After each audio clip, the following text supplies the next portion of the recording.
Nous poursuivons l'aménagement du jardin de nos rêves et nous coulons la dalle de béton sur laquelle viendra l'abri de jardin. La base de l'abri de jardin, c'est une dalle de béton robuste. Dans cette émission, je vais vous montrer comment réaliser le coffrage et couler le béton. Il est bien sûr important de d'abord déterminer avec précision où viendra l'abri de jardin. J'utilise un long mètre ruban pour mesurer depuis la façade arrière de la maison et placer provisoirement un piquet en acier. Vous utilisez donc un fer à béton pour cela, pour déterminer où viendra l'extérieur de l'abri de jardin et donc aussi la dalle de béton. Vous commencez donc par déterminer à quelle distance la dalle de béton se trouvera par rapport à la maison. Vous ajusterez la largeur de la dalle de béton par la suite. Veillez à rester à une distance suffisante de la clôture des voisins. Vous pourrez ainsi créer un espace pour stocker un peu de matériel, etc.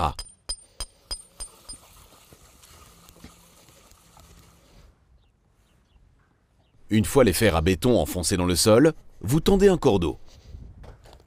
Passez quelques fois avec la corde le long de votre deuxième fer à béton. Vous pourrez ainsi décrocher la corde facilement et l'ajuster en cas de besoin.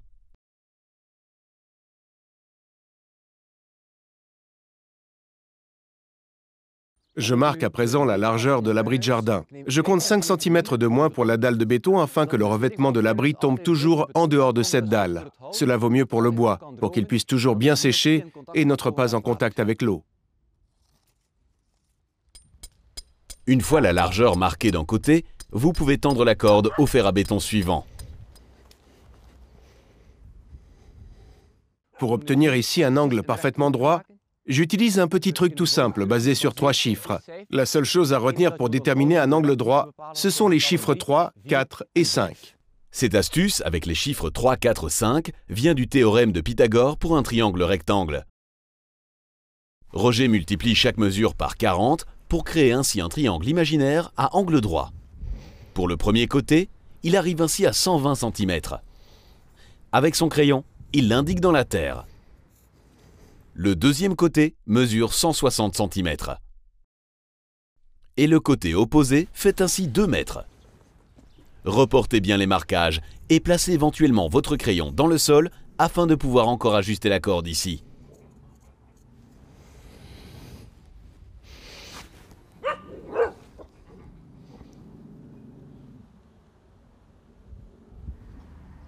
Le premier angle droit est à présent marqué. Si nécessaire, vous pouvez alors ajuster encore un peu le fer à béton opposé selon la longueur de la dalle de béton. Et recommencer à chaque fois jusqu'à ce que tous vos angles soient d'équerre et à la bonne longueur. Un conseil encore pour contrôler si un angle est bien d'équerre. Vérifiez si les longueurs des angles opposés sont bien égales. L'étape suivante consiste à déterminer la bonne hauteur de la dalle de béton. Utilisez pour cela un niveau à eau. Posez un tuyau en plastique transparent dans un seau avec de l'eau à un point plus élevé que le sol et aspirez un peu. Faites sortir toutes les bulles d'air.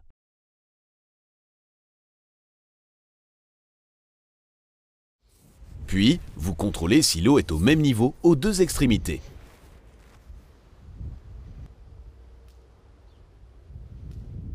Notre clôture de jardin a été ajustée précédemment par rapport au trait nul de notre maison. Nous allons maintenant utiliser cette hauteur comme trait nul pour déterminer la hauteur de notre dalle de béton. Je détermine à présent la hauteur de la dalle de béton. Le but est que cette dalle de béton arrive 5 cm plus haut que le niveau du sol. Je marque donc ici la hauteur de ma dalle de béton sur mon piquet.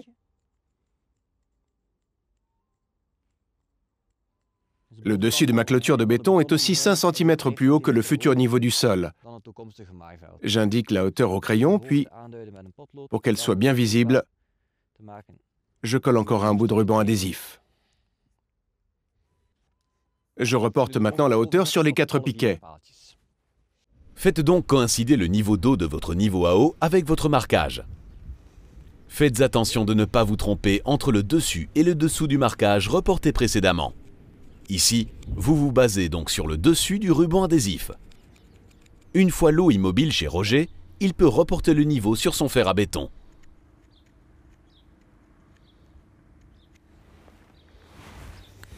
Et vous reportez à chaque fois le niveau sur les 4 coins.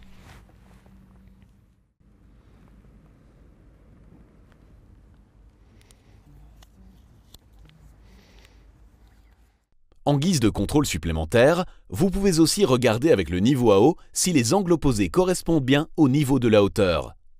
En cas de besoin, vous pouvez toujours encore creuser un peu la terre afin de pouvoir placer plus facilement les chevrons pour le coffrage. Et entre-temps, la corde peut être amenée à la bonne hauteur. La corde n'a pas été nouée, mais simplement tournée une fois le long du fer à béton. Si vous tirez des deux côtés de la corde, vous pouvez encore la déplacer facilement. Les distances sont marquées. Le coffrage peut petit à petit être réalisé. Utilisez des chevrons robustes comme coffrage que vous fixez avec quelques piquets dans le sol. Pour ces piquets, vous pouvez tout à fait utiliser des chutes de bois.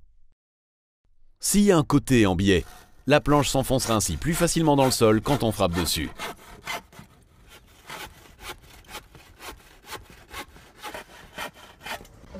La dalle de béton sera coulée et une forte pression sera exercée sur le coffrage. Utilisez donc des chevrons robustes risquant moins de ployer.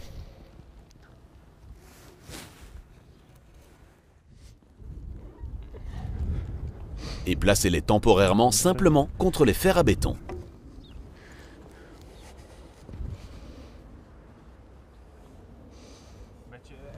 Il ne reste ensuite plus qu'à enfoncer les planches sciées contre les chevrons. Pour avancer un peu plus vite, vous pouvez directement prendre un gros marteau de bois.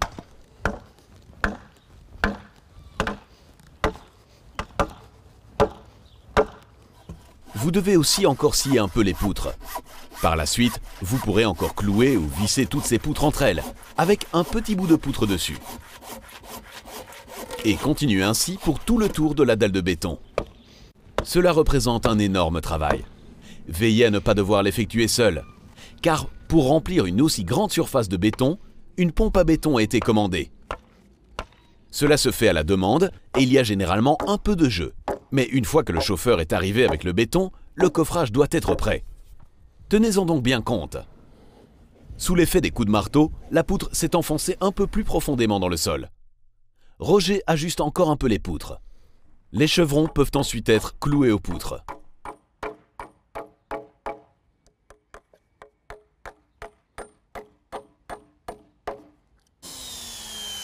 Pour avancer plus vite, on peut utiliser la perceuse pour visser ainsi les chevrons.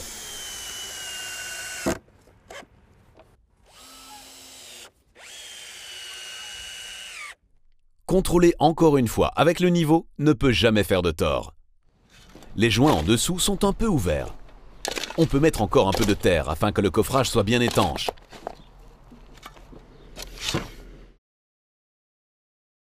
Et pour le reste, c'est un peu du travail à la chaîne.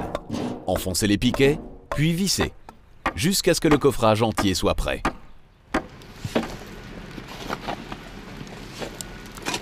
Entre-temps, Roger fabrique encore vite une règle à lisser avec laquelle il pourra lisser tout à l'heure le béton coulé. Il utilise pour cela un simple manche de brosse et un bout de planche qu'il a récupéré. Il lui suffit de les visser ensemble avec quelques vis et le tour est joué.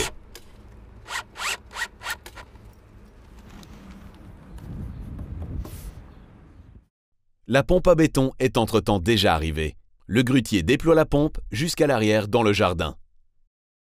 Pour ma dalle de béton ici, il me faut 6 mètres cubes de béton. C'est une assez grande quantité. Mais comment calculer le nombre de mètres cubes nécessaires? Eh bien, vous faites la longueur fois la largeur fois l'épaisseur, à chaque fois en mètres. Vous connaîtrez ainsi le nombre de mètres cubes qu'il vous faut. 6 mètres cubes, cela équivaut environ à 12 000 kilos. Un peu beaucoup pour préparer le béton soi-même et pour le transporter de l'avant de la maison vers l'arrière avec des brouettes. C'est pourquoi j'ai demandé une pompe à béton, pompant ici le béton par-dessus la maison jusqu'à l'arrière au niveau de l'abri de jardin. Mais avant de pouvoir faire ceci, un support en plastique doit d'abord être encore posé sur le fond du coffrage. Dépliez-le et veillez à chaque fois à ce qu'il y ait un chevauchement suffisant au niveau des raccords. Laissez aussi le plastique sortir suffisamment du coffrage afin qu'il y ait là aussi un chevauchement.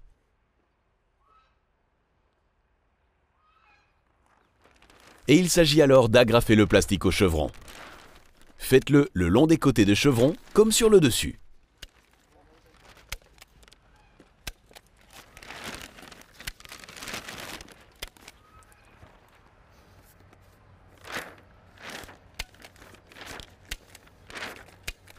Vous fermez ensuite encore les raccords du plastique avec du ruban adhésif.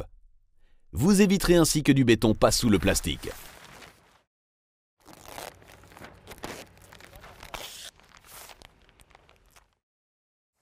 Pour renforcer la dalle de béton, elle est armée. Vous utilisez pour cela du fer d'armature. Ce sont des treillis en acier. Ils ne doivent pas venir juste sur le sol, mais bien au milieu du béton. Et pour qu'ils soient suffisamment hauts par rapport au sol, je place en dessous ces écarteurs en béton. Pour cela, vous pouvez tout à fait utiliser d'anciens carreaux ou des briques que vous récupérez.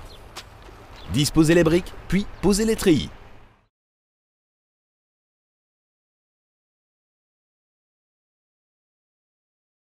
Restez à une certaine distance du côté afin de ne pas perforer le plastique.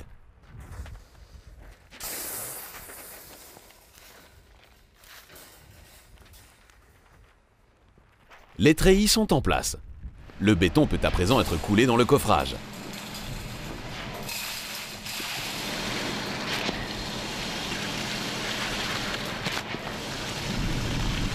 Celui commandant la pompe à béton coule le béton en phase. Vous avez ainsi le temps de répartir un peu mieux le béton. Travaillez donc bande par bande. Et pour ce travail, vous avez intérêt à porter des bottes.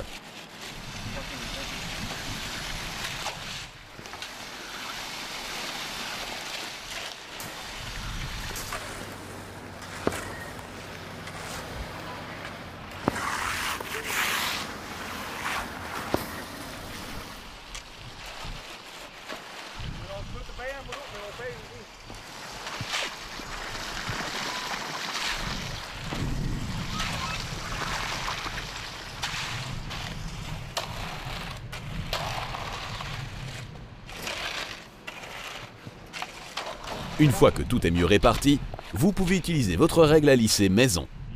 Pour bien lisser le dessus du béton, vous passez dessus avec un bâton, donc simplement un manche de brosse et une planche assemblée. En faisant vibrer le dessus, le béton se lisse bien et vous éliminez aussi l'air emprisonné. Si vous avez une grande surface à traiter, vous pouvez louer une plaque vibrante. Pendant le lissage, repérez idéalement où trop peu de béton aurait éventuellement coulé. Que la dalle de béton soit bien uniforme afin de ne pas rencontrer de problème par la suite pour la pose de l'abri de jardin qui viendra dessus.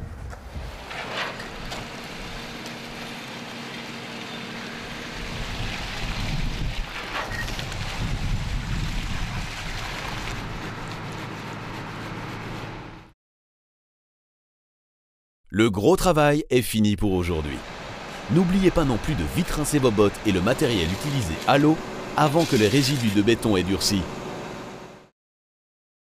Comme il nous fallait ici pas mal de béton, il était plus facile de le faire livrer. Bien sûr, vous pouvez aussi préparer le béton vous-même dans une bétonnière, surtout dans le cas d'une petite surface. Outre une bétonnière, il vous faut encore un certain nombre de choses. De l'eau, évidemment, puis aussi du sable, de préférence du sable du Rhin, qui a un grain plus gros et donne un ensemble plus robuste. Le gros sable du Rhin est désigné sur l'emballage par 0,4. Ensuite, vous avez également besoin de ciment. Les sacs ici ont une résistance à la compression de 52,5 et sont principalement utilisés pour les travaux de fondation dans des conditions froides. Une résistance de 42,5 sert pour les travaux de construction et 32,5 suffirait ici pour la dalle de béton.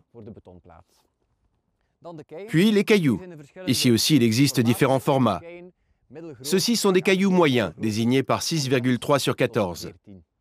En ce qui concerne les proportions, vous prenez des parts égales. Vous ne comptez donc pas en kilos, mais toujours en parts égales, comme par exemple des seaux. Par exemple, une part de ciment, la moitié du ciment, donc une demi-part d'eau, 2 parts de sable et 3 parts de cailloux. Donc, 1, 2, 3. Pour les cailloux, si vous avez des cailloux un peu plus gros, vous pouvez en ajouter un peu plus. Dans le cas de cailloux plus fins, vous en prenez simplement un peu moins. Pour le mélange, vous mettez d'abord l'eau dans la bétonnière, puis les cailloux, le ciment et enfin le sable. Dès demain, on pourra marcher sur la dalle de béton et le coffrage pourra être retiré. Cela ne signifie pas que la dalle de béton aura déjà pris complètement. Pour le béton, on parle d'un temps de durcissement de 4 semaines. On se retrouve pour la prochaine étape qui consistera à placer un abri de jardin. À la prochaine fois!